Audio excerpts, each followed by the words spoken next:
saya Dea Amanda dengan NIM E103122101, program studi ilmu pemerintahan. Baik teman-teman, di sini saya akan membahas salah satu masalah yang dari dulu bahkan hingga sekarang masih ada, yaitu korupsi. Korupsi ini bukan hanya sekedar kata, tetapi bencana yang merugikan kita semua.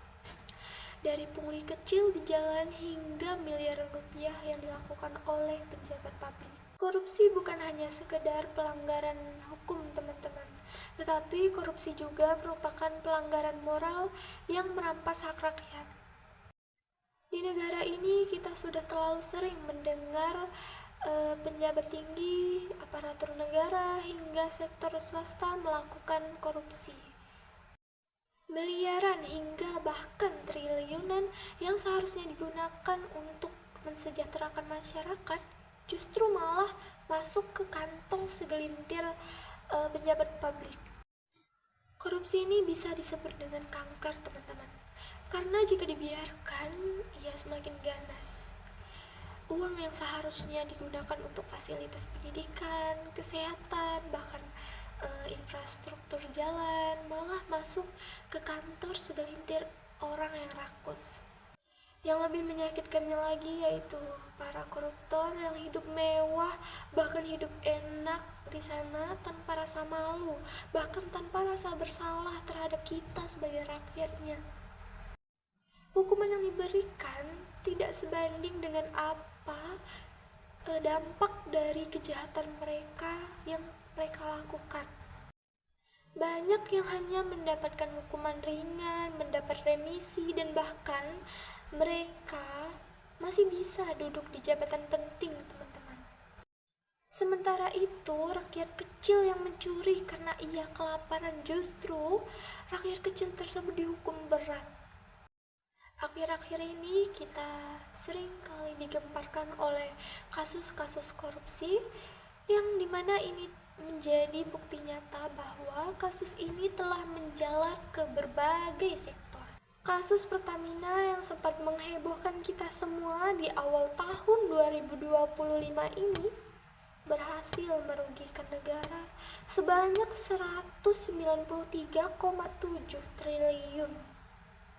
Selain itu, di sektor pertambangan ada korupsi di industri yang dimana PT Timah juga merugikan negara yang mencapai 300 triliun, memperkaya segelintir elit, sementara kekayaan alam yang seharusnya digunakan, dikelola untuk kepentingan rakyat justru dikuras tanpa manfaat nyata bagi rakyat, teman-teman.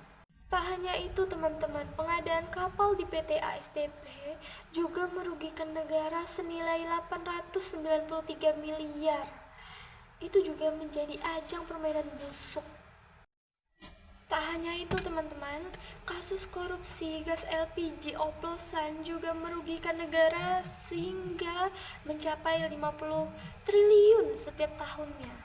Bayangkan, gas LPG oplosan, bagaimana jika gas itu malah membahayakan rakyat yang memakainya? Kasus-kasus tersebut bukan hanya angka-angka besar di atas kertas, tetapi juga tentang nasib jutaan rakyat yang dirugikan. Sejarah menunjukkan semenjak Indonesia merdeka belum pernah ada satu koruptor yang dieksekusi mati. Bahkan ketika vonis mati pernah dijatuhkan oleh Jusuf Muda Dalam, Gubernur Bank Indonesia pada tahun 1967, eksekusi tersebut tak pernah terjadi. Ia meninggal dalam tahanan sebelum dilakukan eksekusi.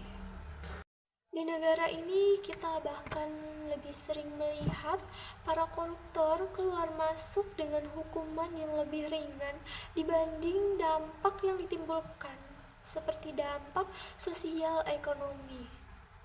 Ada yang mendapat remisi atau bahkan ada yang kembali ke panggung politik dan bahkan bisnis.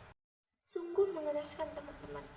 Nah, Menurut saya solusi yang tepat untuk mengatasi masalah kasus-kasus korupsi yang terus terjadi dari dulu bahkan sekarang ini, yaitu salah satunya ya hukuman mati, teman-teman.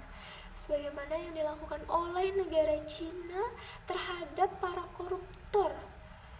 Begitu juga menurut saya solusi yang tepat yang dilakukan agar para koruptor di Indonesia merasa jera. Sekian tugas video ujian tengah semester saya. Maaf jika ada kesalahan kata dalam penyampaian. Saya akhiri. Wassalamualaikum warahmatullahi wabarakatuh. Terima kasih semuanya.